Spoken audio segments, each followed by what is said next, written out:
Mi nombre es Harold Mosquera, soy estudiante de Derecho de la Universidad del SINU. Hoy les vengo a hablar de los derechos humanos en los procesos de integración. Básicamente y en modo conceptual, estos procesos de integración comprenden ámbitos o acciones que pueden repercutir en la vigencia de los derechos humanos, ciertamente en los países que se encuentren involucrados. Además de esto, su incidencia en estos derechos resulta notoria en campos como el laboral y en materias como la materia ambiental. Eh, Resulta notoria en el campo laboral y ambiental, pero aún así va más allá y comprende los efectos sociales o las garantías establecidas para propiedades intelectuales. Ahora bien, dentro de este ítem hablaremos también del derecho comunitario y en modo conceptual o como criterio propio es un conjunto de normas o principios que determinan el funcionamiento, corporación y competencias de la Unión Europea.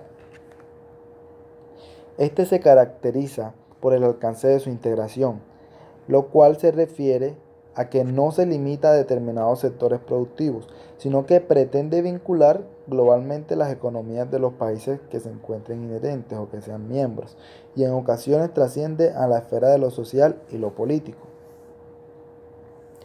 Bueno, aquí hubo una irrupción de los derechos humanos dentro de estos procesos de integración. Cuando hablamos de la irrupción, hacemos referencia a la finalidad económica de los tratados que establecieron las comunidades europeas y los acuerdos de Cartagena. Mucho del objetivo de garantizar los derechos humanos propios de las convenciones internacionales sobre los derechos humanos que paralelamente estaban gestándose en Europa y América, de ahí que por muchos años la temática de los derechos humanos luciera ajena a estos procesos de integración. Las razones y consecuencias de esta irrupción. Bueno, la razón principal de la irrupción de los derechos humanos en los procesos de integración se ligó a la propia significación de estos derechos o al propio significado de su historia filosófica. Como ya se apuntó, la integración comunitaria implica la atribución de competencias estatales a instancias supranacionales, las cuales pasan a ostentar potestades que pueden incidir en el disfrute de los derechos fundamentales de la persona. Y bueno, frente a esta transferencia, nada más justificado que una correlativa transferencia de los límites al ejercicio de la autoridad y los derechos humanos son la expresión más acabada y sólida de las barreras que no son lícitas o que no es lícita rebasar por los detentadores del poder. Cuando hablamos del déficit democrático del proceso, bueno, si bien en la integración europea se observó que tan pronto fue aumentado el número de competencias atribuidas, se hizo más intensa su aplicación. Y aquí fue donde surgió el problema que se llamó déficit democrático del proceso, puesto de manifiesto en la excesiva concentración de competencias en instancias ejecutivas o burocráticas y en la mínima intervención de una instancia plural directamente democrática y representativa, como aquellas que generalmente trataban estos asuntos en los estados partes ante su integración. Ahora, cuando hablamos del papel de los derechos humanos en los procesos de integración, podemos decir que son diversas las funciones que los derechos humanos desempeñan dentro de estos mismos procesos. Pues a la luz de la evolución de la integración europea, cabe afirmar que estos derechos adquieren significación en dichos procesos en 4 dimensiones, como fundamentos o bases de la integración, como principios de cuya observación depende la incorporación o permanencia de un Estado en el acuerdo de integración, como valores que deben ser promovidos y como exigencias que deben ser respetadas por los órganos y el ordenamiento comunitario. Además, cuando hablamos del papel como principio cuya preservación permite la incorporación o mantenimiento de un Estado en el acuerdo de integración, se puede decir que los derechos humanos representan uno de los pilares sobre los que descansa la integración europea, además de nutrir este acervo de valores compartidos por el Estado que sea miembro.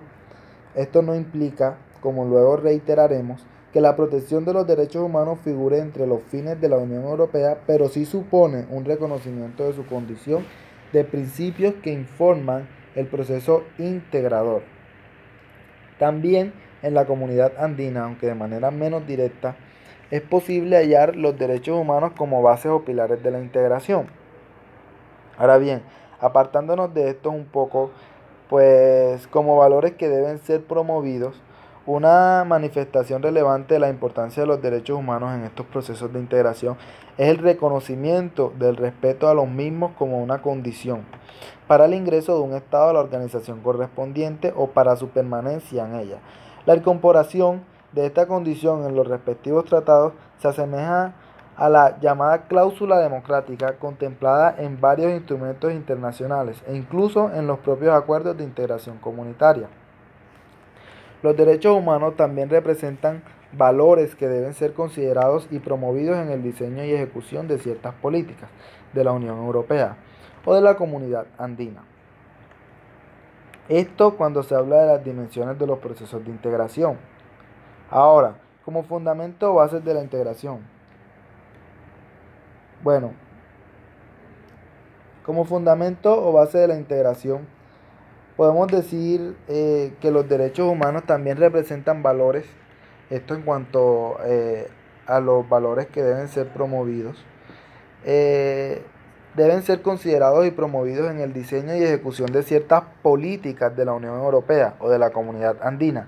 En el ámbito de la Unión Europea, el respeto, como ya lo había mencionado, de los derechos humanos y libertades fundamentales se incluye dentro de los objetivos que deben orientar la política exterior y de seguridad como una de la Unión.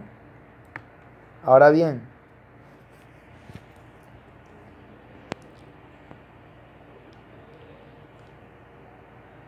la obligación de respeto de los derechos humanos en los procesos de integración. Bueno, la obligación de respeto está prevista en el derecho secundario derivado, como se observa en las decisiones antes mencionadas del Consejo Andino de Ministros de Relaciones Exteriores. Aunque no existe consenso en admitir su fuerza jurídica, como enseguida veremos, también debe ser citada la Carta Andina para la promoción y protección de los derechos. Según estos, cuyo artículo segundo reafirma el compromiso de los países miembros de la comunidad de respetar y hacer respetar los derechos humanos a las libertades fundamentales.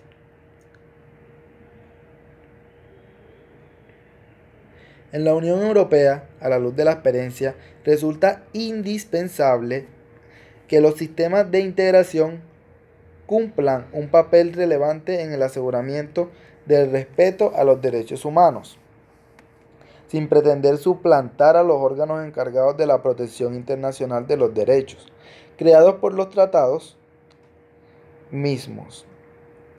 Ahora bien, el despliegue de la protección de los derechos humanos. Un punto de conexión y de posible fricción se encuentra, sin embargo, en la actividad estatal que se traduce en la ejecución de normas comunitarias. Cuando sea lesiva de esos derechos, pues pudiera pensarse que aquí concurre la protección comunitaria y del sistema integracional de derechos humanos, dando lugar